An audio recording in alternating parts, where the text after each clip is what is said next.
right. Thank you, everyone, for coming out to my talk. Today, I'm going to be talking to you a little bit about re-identification risks and privacy risks involved from functional genomic data.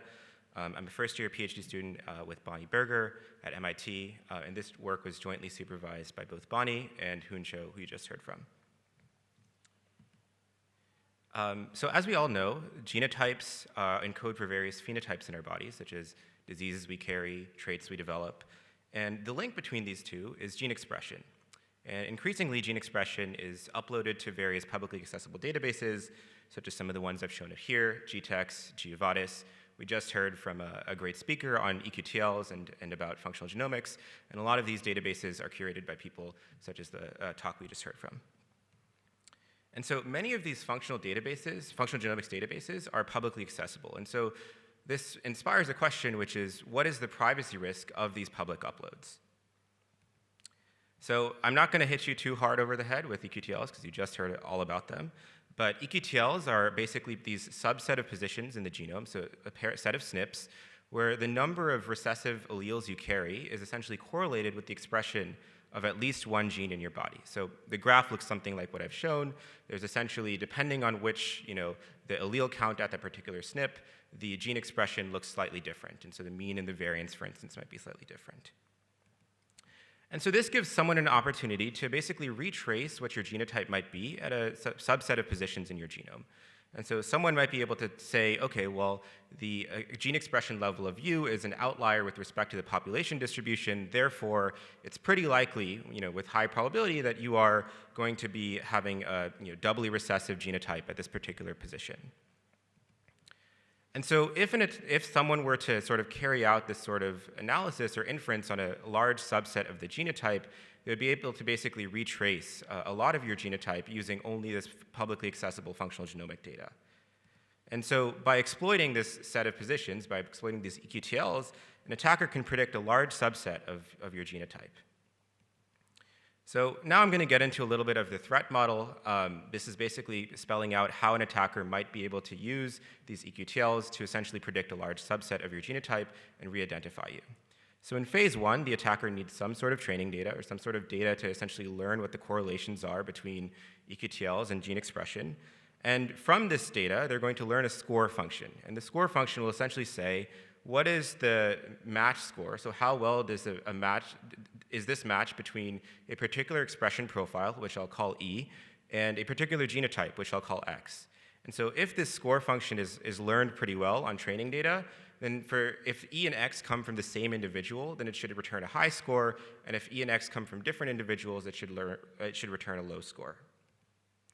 In phase two of this attack, the attacker essentially uses this function that is learned on some separate training data and is able to find links between two separate private anonymized databases. So for instance, one database might contain a lot of gene expression data, another database might contain a lot of genotypes. There's some individuals overlapping between those two databases, and the attacker is able to sort of recover what the links are between the two. And so while I'm not going to cover sort of what the attacker can do once they've recovered the genotypes, some potential sort of breaches that they can do with that is, one is identity inference, which was published in this paper in Science in 2018, where basically it's been shown that if you have a large subset of SNPs in someone's genotype, you can exactly identify them by name by searching through public databases. And the second thing they can do is to reveal sensitive traits about that person. So for instance, if they carry Mendelian diseases or other risks for genetic diseases. So I'm going to get a little bit into our approach. To really understand our full approach, you can read our bioRxiv preprint. But essentially, all of these methods, in our method and the previous methods that have addressed this issue, rely on the calibration of some match score. And so this match score is going to say, again, given a particular expression profile E, what is the best matching genotype X? So P of X given E, given a particular E, what is the best matching X? Which one is which probability is highest? And so this is learned on two data sets that are matching that the attacker might carry. It might be private, it might be public. And then once they have this function, they're able to do a linking attack on some other data set. And so this is the key slide that I want you to remember. If you remember nothing else from my talk, I want you to remember this figure, which is that the difference between existing models and our model is that we take two assumptions that previous models have made that we think might be limiting the privacy risk quantification, and we take those out. So the first assumption is single e-gene eQTL correlations. So that is to say that previous methods said for each eQTL I'm going to predict, or for each SNP I'm going to predict, I'm only going to look at one eQTL.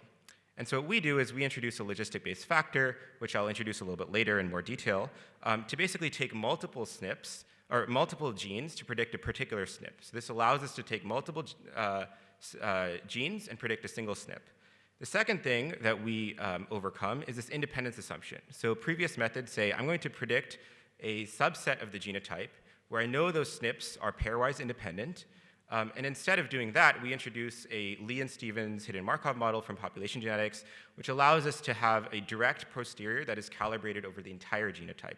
So rather than saying I only need a subset of independent eQTLs, you can have arbitrary dependencies between those eQTLs and still learn a calibrated probability model.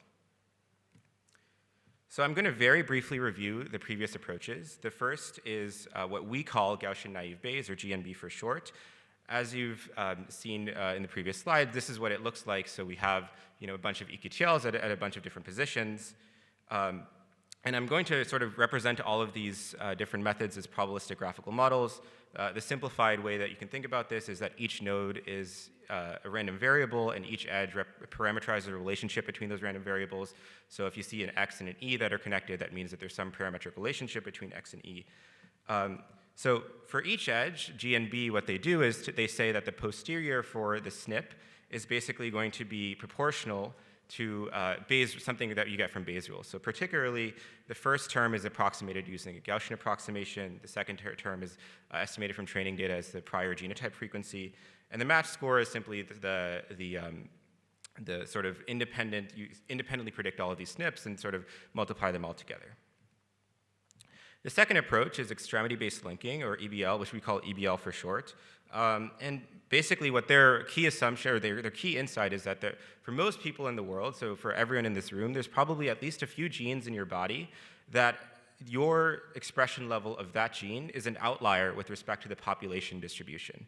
And so if we're just able to predict a subset of those and set the posterior to reflect this extremity, then we should probably be able to predict with high probability what all these links are. But the issue that both of these previous methods have is that redundant predictive signals can lead to the poor calibration of match scores. And what that means is that if you have two SNPs that are correlated, but you treat them as independent by your model, then the calibration of the entire probability, or the entire posterior, or the entire score will be sort of uncalibrated. And so therefore what they do is they just remove these sort of dependent SNPs and say that we're just going to look at the ones that we know are like roughly independent. Before I move on, I want to sort of touch on a couple additional related works. This is not sort of every related work in functional genomic privacy, but these are two that touch on things that are related. So the first is Plight, which to my understanding assumes that you have already a noisy source of sequencing every SNP, which we don't assume because we sort of directly learn the correlation between gene expression and SNPs. And the second is sort of linking expression profiles through time. So suppose you have an expression profile of one person at time t equals 0, the same person at time t equals 1 in two different databases, sort of finding the links between those two. That's the sort of privacy attack that the other one considers. So as I've noted, the previous approaches sort of remove this edge or remove these nodes to ensure that the independence assumption is well satisfied. But can we retain all predictive signals and avoid pruning the set of SNPs? And so the first thing that we do, and remember the two key assumptions that we overcome is number one is this modeling genotype correlations. The first thing that we do is we introduce the Lee and Stevens hidden Markov model, which is borrowed from population genetics and public reference panels. And so the Lee-Stevens HMM is basically a model that is often used for tasks such as genotype imputation or genotype phasing, but essentially what it gives us is it gives us a posterior over the entire genotype. So if you consider a sequence X, then it gives us an entire P of X without making an assumption over all of the individual positions in X. So it's basically directly able to model the correlation patterns and linkage disequilibrium between all of the SNPs that are considered. The second thing we do is we introduce a logistic-based factor, which I encourage you to read our preprint to get the exact equations for these things. But we enable multi-gene correlations to basically take multiple genes and predict a particular eQTL. The key thing I want you to remember is that we have no generative assumptions. So we don't assume anything about the distribution of E given X. We're only directly learning X given E. This is why our method is called discriminative sequence models. So now to get into results, I'm first going to give you an overview of how we evaluated our model. So again, for phase one, the attacker wants to have some sort of training data set and learn a score function from this training data set. So for this, we used GTEx V8, we used musculoskeletal tissue, and basically all of the gene expression and genotypes reported. All of the results that you'll see are on chromosome 19 to 22 in the data set. We broke those down by each chromosome individually, as well as all chromosomes combined.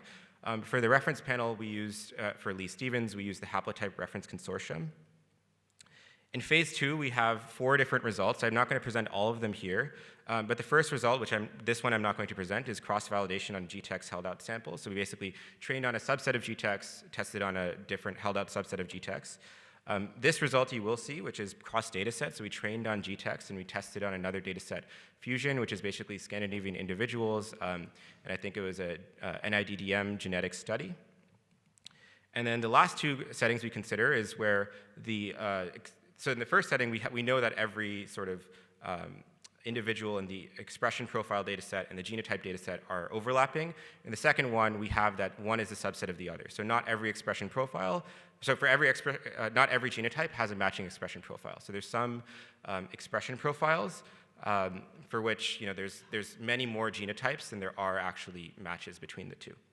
And so for that, we use the GOT2D consortium, as well as every haplotype in HRC that we did not already use in our training data set for the reference panel. So here's our first result. This is fusion-to-fusion matching. So what you see is that our model is able to link a substantially larger fraction on every chromosome individually, as well as all 4 chromosomes combined. Although all models do reasonably well on all 4 chromosomes combined, we see that we're able to do a lot better on each chromosome individually. For instance, on chromosome 21, we're able to link about 3 times as many individuals as previously established. So the next thing we wanted to do was to say, okay, now we have a set of genotypes that we're matching to, but what if there's a larger set of genotypes than there are expression profiles? So now what if the expression profile data set, the individuals in that, is a subset of the expression profiles that are contained, or the genotypes that are contained in the genotype data set. And so the way you can read this plot is the x-axis, the 0 part of the x-axis, is the linking accuracy matching fusion expression to fusion genotype. So this is basically the last column of the table I showed in the previous slide. And as we walk along the x-axis, we're adding additional genotypes from GOT2D. So basically, as we walk along the x-axis, we should see that individuals we previously linked should no longer be linked by some of the methods sometimes. So the curves should not go up, they're going to strictly go down. And what we see is that our curve stays constant, which means that even after we double the size of the genotype data set, we're still able to link every individual, whereas previous methods are able, as we add more and more genotypes, some of the individuals are unlinked. And this is not just true when we combine all chromosomes, this is actually true when we look at each chromosome individually, which I've shown here. So now we wanted to take the result that I just showed you and say, what happens if we increase that to biobank scale? So increasingly, we have these large, very large genotype biobanks which contain tens of thousands or hundreds of thousands of individuals. And if I just have one expression profile, can I basically use that and search for a needle in a haystack of genotypes?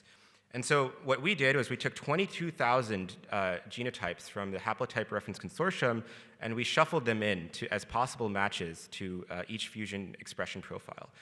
And again, what we see is that our model, DSM, is able to link a substantially larger fraction when we combine all chromosomes as well as on each chromosome individually. So here I've only shown chromosome 20, but we also have the results for each chromosome individually in the supplement of our preprint.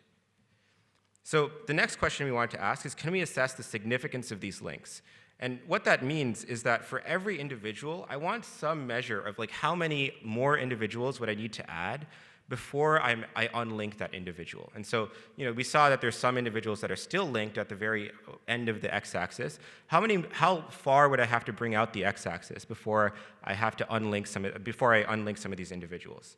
And so that's basically modeling a p-value, and we've modeled a p-value by basically fitting a Gaussian distribution to the scores of each method, and we show that these p-values are calibrated on chromosome 20.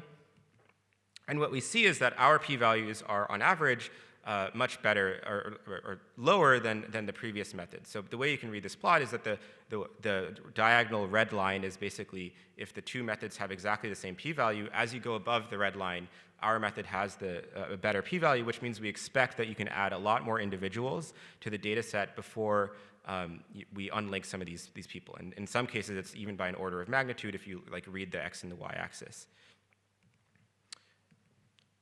The next question we wanted to ask is, at what threshold should we decide to link? So it's not necessarily true that every individual in the expression profile actually has a match. So we simulated this attack, and we plotted sort of the standard classification metrics. Classification here is basically, does the expression profile actually have a true match in the genotype data set? And what we found is that our method does have better sort of AUROC, AUPRC, and the standard classification metrics.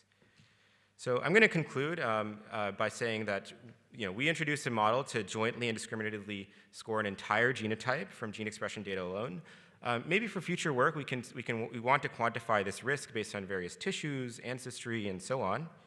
And then, to give you a little bit of hope, what possible mechanisms can we do to install to prevent such attacks? So we just heard about one defense. Can we add, have those sorts of differential privacy or masking mechanisms? Would those apply in this setting? I just want to briefly acknowledge my co-authors who are shown here. We have a PyTorch implementation on GitHub. We have a preprint up, and it's also accepted in principle at Genome Research. And also my funding sources are on the board. Thank you.